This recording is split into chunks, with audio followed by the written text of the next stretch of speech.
দ্বিতীয় দফায় রাজনৈতিক দলগুলোর সঙ্গে সংলাপে বসেছে জাতীয় ঐক্যমত্য কমিশন। সোমবার বিকেলে রাজধানীর বেইলি রোডের ফরেন সার্ভিস একাডেমিতে সংলাপের উদ্বোধন করেন প্রধান উপদেষ্টা এবং কমিশনের সভাপতি ডক্টর মোহাম্মদ ইউনূস।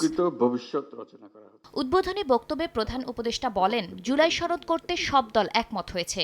সংস্কার প্রস্তাবগুলোর মধ্যে সর্বোচ্চ সংখ্যক প্রস্তাবে দলগুলোর ঐক্যমত প্রতিষ্ঠার জন্য দ্বিতীয় পর্যায়ের সংলাপে চেষ্টা করা হবে। আমাদের উপর দায়িত্ব দেওয়া হয়েছিল সংস্কার করার জন্য।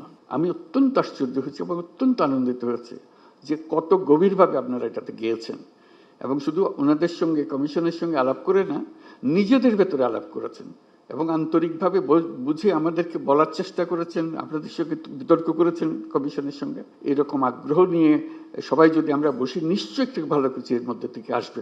যতগুলো ঐক্যমতের বিষয় আছে তার মধ্যে যে আরো কিছু যোগ করতে পারে, দেখতে সুন্দর লাগবে। জাতীয় একটা সনদ হলো, অনেকগুলো বিষয়ে আমরা একমত হইতে পেরেছি।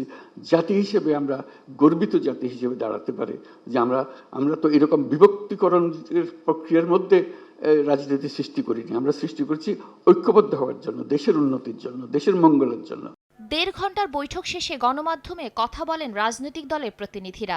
নির্বাচন ডিসেম্বরের মধ্যে না হওয়ার কারণ নেই জানিয়ে বিএনপির স্থায়ী কমিটির সদস্য সালাউদ্দিন আহমেদ বলেন, প্রধান উপদেষ্টার কাছে জাতি চূড়ান্ত নিরপেক্ষতা আশা করে।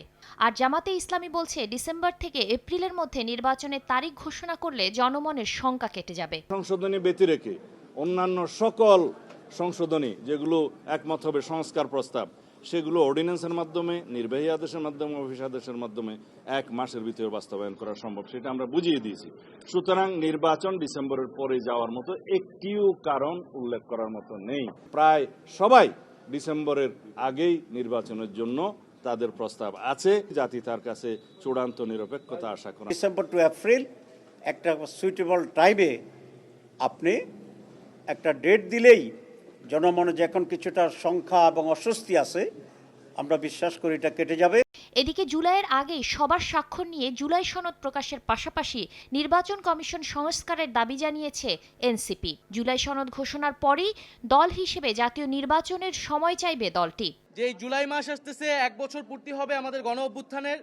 5ই আগস্টের আগেই, এই জুলাই মাসের মধ্যেই যাতে জুলাই সনদটি কার্যকর করা হয় সকলের স্বাক্ষর নিয়ে। নির্বাচনী ব্যবস্থার সংস্কার, নির্বাচন নিয়ে যত সংখ্যক আইন, নির্বাচন কমিশন সংক্রান্ত যে আইন, সেই আইনগুলো সংস্কার করে এই নির্বাচন কমিশন পুনর্গঠন করা। এবং নির্বাচন কমিশন এখন যে প্রক্রিয়া চলছে সেখানে আমরা আস্থা রাখতে পারছি না, নিরপেক্ষতা প্রশ্নবিদ্ধ হচ্ছে। এটি যাতে সরকার বিবেচনা নেয়। প্রধান উপদেষ্টার উদ্বোধনের মাধ্যমে শুরু হলো চূড়ান্ত সংস্কার প্রস্তাবনা তৈরির বৈঠক।